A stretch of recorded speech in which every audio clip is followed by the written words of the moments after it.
Okay, good morning. I think we are live now. Hello, everyone. I hope you are all really well on this lovely Friday.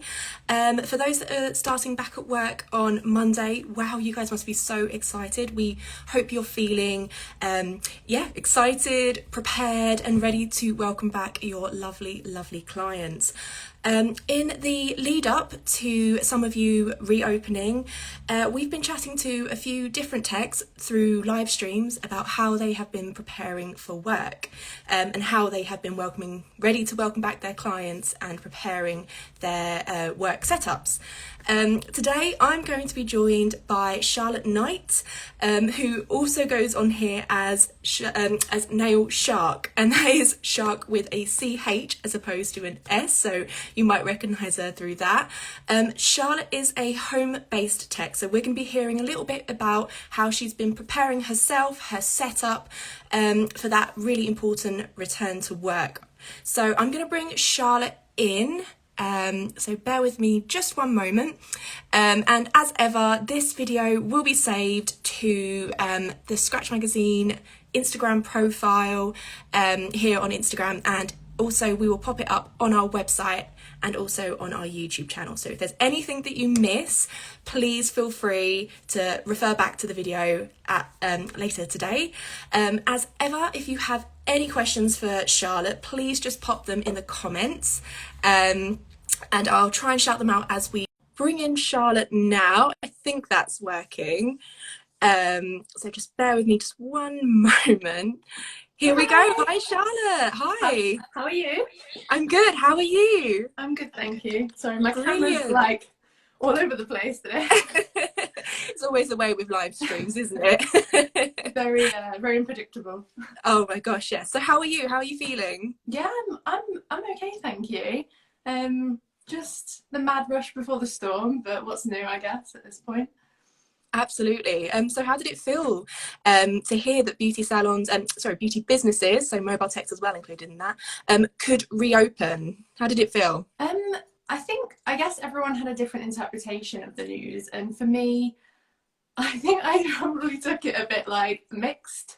I at the time was just watching TV, and then I knew the announcement was happening, and I was just doing it to distract myself. And I think as soon as it was like official, because you were hearing people going, will it happen, won't it happen? As soon as it happened, I think, if you want my total honest reaction, I think I just had a pit in my stomach. It was like the unknown all over again, or maybe the certainty of all of a sudden coming back that was quite overwhelming. I think it was a mixture, because you were going on Instagram and all you were seeing at that exact moment was people going, oh my God, which obviously everyone wants. I want that. But I think it was just the nervousness of all of a sudden going back from being a potato on the couch to being all of a sudden with your clients and with everyone again. It's just a little bit like, but now I'm like in the zone, I'm ready, I'm excited. So it's been a roller coaster. That's amazing to hear. I think a lot of people are feeling quite apprehensive about it all. I mean, you guys have sort of been down tools for quite some time now. So I think, of course, there's going to be a bit of apprehension about getting back into the swing of it. But speaking of, how have you been preparing yourself? How have you been preparing your skills for it? Everything. Oh my goodness. I had to write a list because I feel like there's so much just word vomit I would have come out with if I hadn't. So I have some curated answers for you, which are well thought out.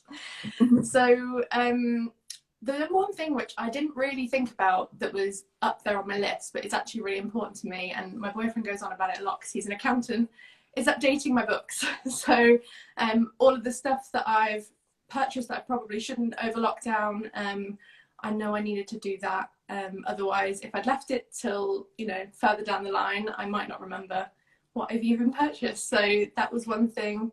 Updating my booking system. I actually used Timely, and they kindly paused my membership for a few months whilst obviously we weren't working, and I've got it back up now and running. I went through all of my services just to make sure that like everything I still wanted to offer, if there's anything new I wanted to offer, because I know there's been like a lot of emphasis in the industry about like luxury services and like scrubs, etc. So that was one thing that I introduced,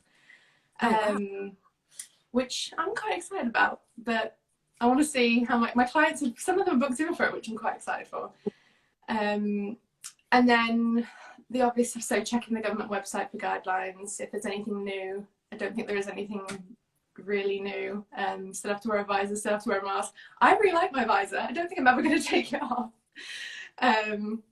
Creating just like a mental checklist of everything that I need to do. Like, so on the days that I go back, it's almost like, have I cleaned? Have I restocked? Have I done this? I guess there's just so much pressure to get it perfect for when your clients are back. And I remember that feeling back in July. It's the same every single time, and I guess everyone can relate. You just want it to be perfect when really all you can do is your best. So Absolutely, absolutely. And at the end of the day, your clients are there to see you as well as your amazing exactly. And I'm looking for a catch up. Yeah, exactly. I can imagine they are so have a good old natter. It's I think this pandemic has completely highlighted the importance of that regular person contact that a nail appointment offers. I just miss talking to people that aren't my other half in person. Like, I'm just sick of it. That's fair enough. So, have you put in place any sort of physical measures in the salon, or how have you prepped the actual home salon? Yesterday's fun day was bottles behind me. That was, if anyone can tell my sarcasm, it was not fun, but it has to be done. And I feel like when they're done, they're so satisfying to look at. They're all so shiny and beautiful. So deep clean I did yesterday. So I feel super satisfied with that. I guess there's a few things from last year that again I incorporated into it. So restocking, so like retail products, disinfectant, hygiene. It's amazing how much you actually go through when you're not in work still, whether it's doing your own nails or practicing or whatever, doing pressings. What else? I guess like a mini risk assessment that I will incorporate when I go back. Reviewing my COVID policy, cancellation policy. I guess like making sure all the headers, I haven't put mine up yet, but I will be for like when I go back, just to remind people. I'd like to think my clients have got it down now at this point, but just in case. Making sure I have enough PPE, because I feel like that was the biggest concern last time. I found I've got adequate stuff for a while, so I'm good. Reviewing my online consultation forms, so like the COVID one, and like if you have any new clients. What else? And then I guess that's it really. There was a lot of stuff that I wanted to do last year, like do up my salon a bit more, but obviously COVID happened and lack of funds. So 2021 is the year of decorating my salon. But outside of that, that's pretty much what I've done so far, I'm going to do. Oh, that sounds amazing. I'm sure they are so ready to come back. So you mentioned your booking system, you use Timely. How did you find the process of booking back in your clients? I'm sure you, among many others, had a huge flurry of DMs from clients excited to book back in. But how did you process? Have you had to change the way you schedule your day or your appointment times, or? It's interesting because I did have some thought to it. It's almost like, do you want to go like all guns blazing and just work as much as you can and fit as many people in? But then I also remember how that felt and the overwhelmingness that comes with it, I guess. So I mean, I decided not to alter my days. I decided to not go like 24/7 and just do like what I count as like my regular setup if the clients book in for that, and they did. And I guess what happened was I had deposits taken for January bookings in December, so I just told all those clients that they were going to be on a list, that I was going to contact them. So thanks to my booking system, I obviously knew who those people were. You had a priority.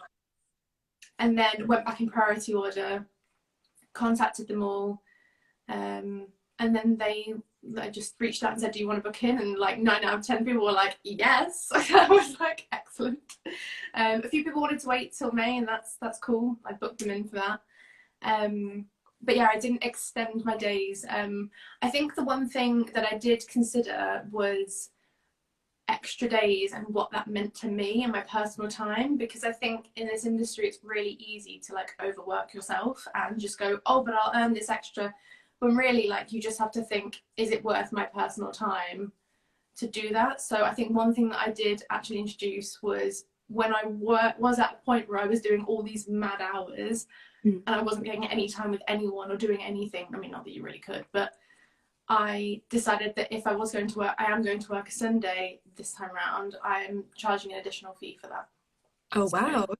It's, I actually have had some clients book in for Sundays, and that just proves that you're like, it just proves that people want that service. Yeah, very much so. And you can take trust in the fact that you have got those skills and people. Yeah, I'm very, Wow. very fortunate. But it just shows that if you really think about how much your time is worth, people will, it depends how much people want the service, I guess. But other than that, let's see if I didn't miss anything else. No, I feel like that's it, to be fair. That's everything. Amazing. So what have you been doing to kind of reassure clients that are perhaps feeling a little bit apprehensive about coming in? I feel like, again, I can only talk from last time, but I felt like I got into a really good routine. But looking back to the first time that we had lockdown, it was just the emphasis, it's talking to people and just making your stance really clear on your platforms. So I guess Facebook, Instagram, wherever else you advertise your business, just making people aware that, you know, their hygiene and their safety is your utmost priority, I guess. So I just made sure that I was doing track and trace, whether or not they chose to participate in it. That was COVID notices, like cancellations if they needed to isolate, all the bits and pieces that are required for housekeeping etiquette, boundaries, just making sure. But like I said, I think the most important part is just talking to your clients. I feel really, really lucky because I have a really open relationship with all my clients. I hope that they find my space and my vibe, I guess, an open space to be able to talk. And I think from my perspective, I just talk about my services. I mean, I'm a rambler as it is, as you can probably tell, but I when I'm doing people's nails, they go, how are you getting on? Are you managing to fit people in? I literally say, I can't do as many people because I'm spending X amount of time cleaning between appointments. I can't do this because I'm doing this for, this is what, like, do you get what I mean? I'm just talking about the measures I'm having to do to accommodate, and I think that in turn just makes people feel safe. Yeah, definitely. And I think having that level of transparency also helps people understand why those measures need to be in place. So to wrap up, I'm sure many others have had mixed feelings about the return to work. What would be your advice to other nail pros that are perhaps feeling a little bit apprehensive about reopening? You're not alone. It's me. And I've talked to so many nail artists, nail techs, manicurists, like in fact, hair, beauty, MUAs. I've talked to so many girls and guys who have felt the same way. And I just think it's valid to feel excited. We all should be. I'm now at that point where I feel excited, but I also think that you just need to remember that whatever you're feeling, it's justified. And the last 12 months have been a slog, mentally and physically. My advice would be, if you want to go back straight away and all guns blazing, do it. If you want to take your time and do like fewer clients a week, do it. I think at the end of the day, what's another week? What's another 2 weeks? You've already been off for like 3 months. This is all on your terms now. It's take it, don't overwhelm yourself, take breaks, have lunch. I actually have got a section now for my lunch breaks, which I've never had, and I'm really excited about that, which sounds really sad, but no. Food. And yeah, just try to maintain, I know it's really unheard of in the industry, but just try to maintain some form of routine in the sense of my boundaries. So when I start work, when I finish work, the breaks that I have, the toilet breaks that I have or don't have, just general and basic necessities, just to make myself feel a bit better about returning to work. And I think that in turn will help, hopefully. Definitely. Just kind of caring for yourself as well as take that time. Amazing. Well, thank you so much, Charlotte. It's been absolutely brilliant to talk today. And thank you so much for inviting me. And just hope everyone watching sort of feels sort of ready and hopefully excited as well about the return to work. As ever, this this Instagram live will be saved on our IGTV. It'll also be up on our website later today and also on our YouTube channel. But I think that's it. Thank you so much for joining me, Charlotte. And good luck, everyone. Back on Monday. Yeah, good luck everyone watching. Thank you so much. Bye.